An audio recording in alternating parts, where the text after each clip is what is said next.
Welcome to the world of Shakespeare. You have some experience reading Shakespeare. You've read Romeo and Juliet, Julius Caesar. We've read some poetry by Shakespeare. Do you remember "My mistress's eyes are nothing like the sun"? We're going to add to your experience with Shakespeare with Macbeth. Shakespeare is considered the father of literature. Every literate person in the world has heard of Shakespeare. He is the author of over 36 remarkable plays and more than 150 poems. Ben Jonson, who was a famous critic at the time when Shakespeare lived in the late 1500s, early 1600s, Ben Jonson, he wrote at the same time as Shakespeare.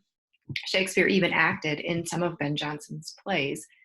Ben Jonson usually criticized his contemporary writers, so those people who were writing at the same time as he was writing, he was very critical of them, didn't like them, said bad things about him.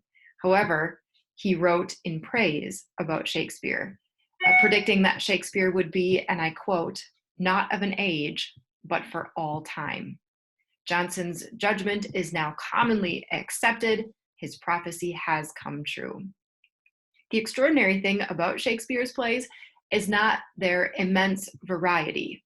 Each one is quite different from all of the others. The characters, the plot, the setting, also different.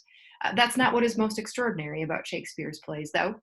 The fact that they are all regularly revived and performed on stages all over the world today is probably the most amazing fact about Shakespeare's plays. All of them, not one has gone out of favor. All of them are regularly revived and performed on stage.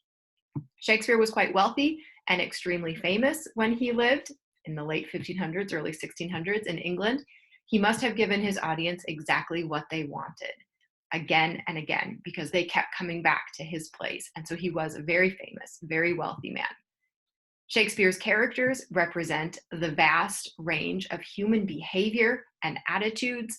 They must have been products of careful observation. Shakespeare must have studied the human nature, the human psyche, also his imagination. He had a fertile imagination, so he combined his observations and his imagination and created his magnificent plays.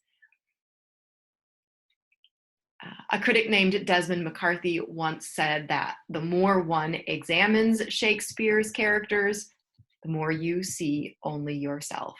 So there's that idea of literature being a mirror. We're able to see who we are, understand who we are in this game called life.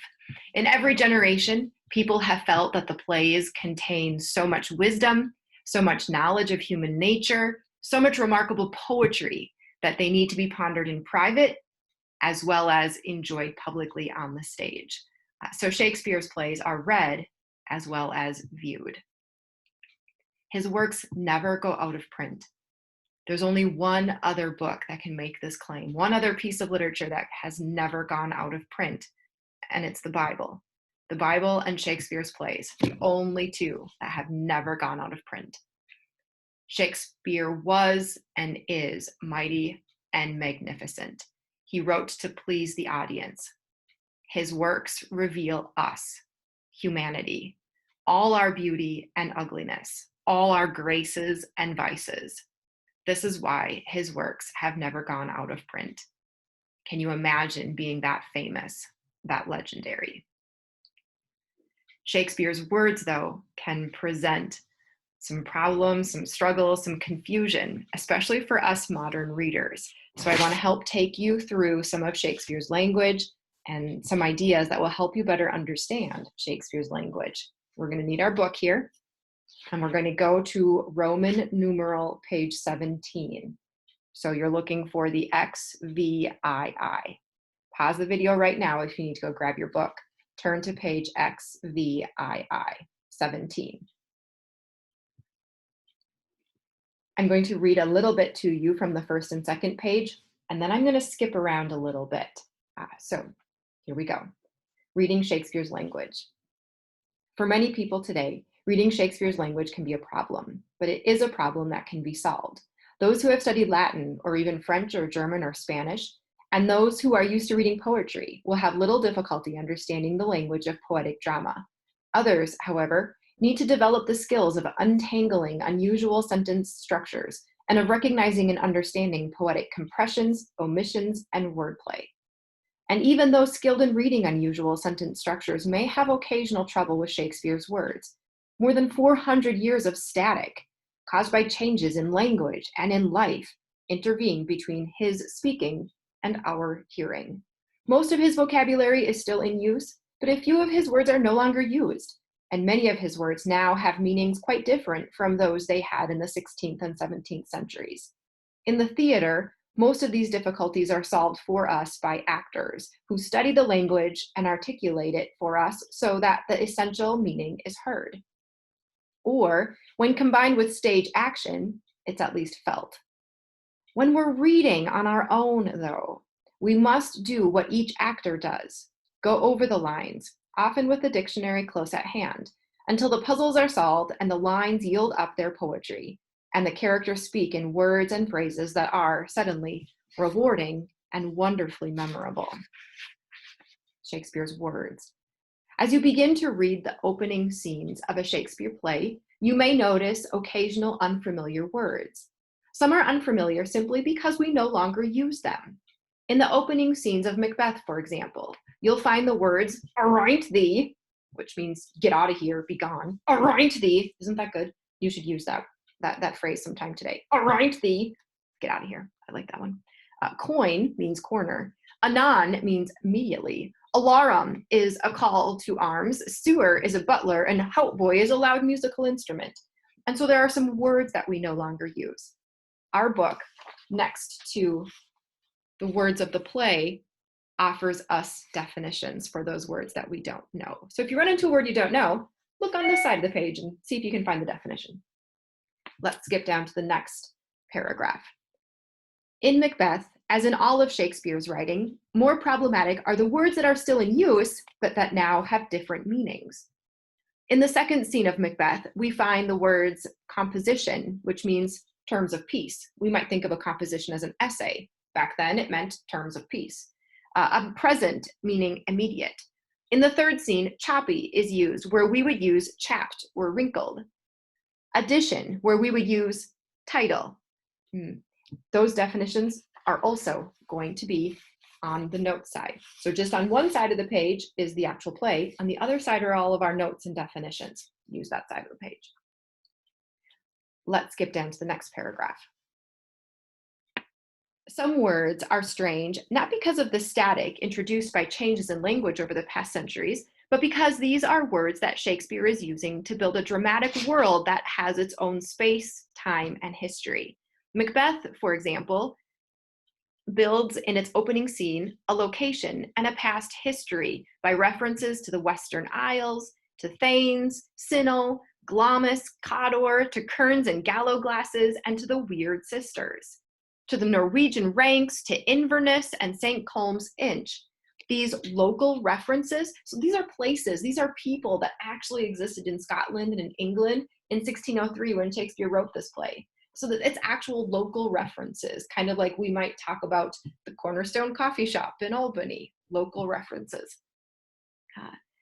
These local references build the Scotland that Macbeth and Lady Macbeth inhabit, and will become increasingly familiar to you as you get further into the play. So a couple of reasons why the words are hard. Some of them are old, we don't use them anymore. Some of them have changed their meaning. And some of them refer to places and people that we just don't know because it was hundreds of years ago. Let's skip down a few sentences. I want to start at about the 8th sentence underneath that heading, Shakespeare's sentences. Unusual arrangements of words can puzzle readers. Shakespeare frequently shifts his sentences away from normal English arrangements, often in order to create the rhythm or the rhyme that he seeks. Sometimes to use a line's poetic rhythm to emphasize a particular word, sometimes to give a character his or her own speech patterns, or to allow the character to speak in a special way. When we attend a good performance of the play, the actors will have worked out the sentence structure and will articulate the sentences so that the meaning is clear. When reading the play, we need to do as the actor does. That is, when puzzled by a character's speech, Check to see if the words are being presented in an unusual sequence. So, for example, I usually would say, I ate the sandwich. How many different ways can I say that? I, the sandwich, ate. I sandwich the ate I the sandwich. I can say that in many different ways. Because Shakespeare is trying to achieve iambic pentameter, which is the kind of poetry he writes, iambic pentameter means every other syllable gets the stress, and there are 10 syllables in a line. So if I think back to Romeo and Juliet, a pattern would be, good pilgrim, you do wrong your hand too much, which mannerly devotion shows in this. You get every other syllable having the beat. To accomplish that, sometimes Shakespeare had to rearrange words. And so instead of saying, I ate the sandwich, he might say, I, the sandwich, ate. Rearranging words. Turn the page. Another example of rearranging words is on the top of this page, about 4 lines down. Lady Macbeth uses such an inverted structure when she says to Macbeth, his 2 chamberlains will I with wine and wassail convince. The normal sentence structure would be, I will convince or overpower his 2 chamberlains with wine and wassail. I'll convince him to do what I want by getting him a little bit drunk, and then I'll flirt with him, wassail, and I'll get him to do what I want. In some plays, Shakespeare makes systematic use of inversions. Julius Caesar is one such play. In Macbeth, he more often uses a different kind of unusual sentence structure, one that depends on the separation of words that would normally appear together. Again, this is often done to create a particular rhythm or to stress a particular word. So not only is he going to invert or flip words around, I, the sandwich, ate, he's also going to separate words that we would normally place together. Skip down to the last paragraph on this page. Starts with locating. Locating, and if necessary, rearranging words that belong together is especially necessary in passages that separate subjects from verbs and verbs from objects by long delaying or expanding interruptions, a structure that's used frequently in Macbeth. For example, when the captain in the beginning of the play tells the story of Macbeth's fight against the rebel MacDonald, he uses a series of such interrupted constructions. And so here are some words from the play where it's interrupted. The merciless MacDonald, and then we've got a lot of words in between before the sentence finishes. The verb is at the end. The merciless MacDonald is supplied. He has new troops coming. And all those words in the middle, the merciless MacDonald, worthy to be a rebel, for to that the multiplying villainies of nature do swarm upon him, from the western isles of kerns and gallows glasses, is supplied. Another example. But all's too weak. For brave Macbeth, well he deserves that name, disdaining fortune with his brandished steel, which smoked with bloody execution like valor's minion, carved out his passage. So that sentence is, brave Macbeth carved out his passage. He used his sword, killed everyone in the way, carved out his passage. So we have to look for places where our subject and our verbs are separated by a lot of words. And I'll help point those out to you as we're reading. Turn the page again. I'm going to skip down to the second paragraph on this page, beginning Shakespeare's sentences. Shakespeare's sentences are sometimes complicated, not because of unusual structures or interruptions or delays, but because he omits words and parts of words that English sentences normally require. In conversation, we, too, often omit words. We say, heard from him yet? And our hearer supplies the missing, have you? Have you heard from him yet? Frequent reading of Shakespeare and other poets trains us to supply such missing words. I'll help out with that too as we're reading. I'll supply those. Skip to the next page, to the heading Shakespearean wordplay. Another thing that makes his words hard. Shakespeare plays with language so often and so variously that books are written on the topic. Here we will mention only 2 kinds of wordplay, puns and metaphors. A pun is a play on words that sound the same but have different meanings. Words that sound the same but have different meanings. In Romeo and Juliet, Mercutio, after Tybalt stabs him, and everyone just thinks it's a joke, no one thinks they were actually fighting, but then Tybalt does stab him. And did he mean to or not? You never know. But Mercutio says, look for me tomorrow, and you shall find me a grave man. Grave is the pun. His hearers think he's saying, you're going to find me sad tomorrow. Grave means sad. But grave also can be your grave. Mercutio is foreshadowing his death. Look for me tomorrow and I'm going to be buried in the ground. I'm going to be in my grave. Pun. Turn the page. The first paragraph on this page. In addition to puns, metaphor fills the play. A metaphor is a play on words in which one object or idea is expressed as if it were something else. Macbeth is so full of metaphors all over the place. Let me give you an example of a metaphor from Romeo and Juliet. The balcony scene. Romeo has just met Juliet at the party, and then he had to leave. He creeps into that garden, and he sees Juliet up on the balcony, and he says, "Alas, what light through yonder window breaks? It is the east, and Juliet is the sun." There's a metaphor, two unlike things being compared. Juliet is being compared to a light and to the sun. Her beauty, how much he's enamored with her. So let's review. I'm going to share my screen with you a bit. We're going to understand Shakespeare's language. What makes it confusing? Here's the list that we've talked about. Old words we no longer use. Words whose meanings have changed over the years, and we're going to find definitions for both of these in the notes in our book. Words and ideas from 1600 England and Scotland that we don't know about. Inverness, St. Colm's Inch. Names of places, names of castles, names of people. There's definitions for these in our book too. We're going to untangle unusual word arrangements. We're going to notice when words are separated that might belong to each other. It's going to help us understand. We're going to notice when words are omitted, supply them. And we're going to look for puns and especially metaphors that reveal deeper meaning. I'm excited to read Macbeth with you. Hopefully this introduction will help you be successful.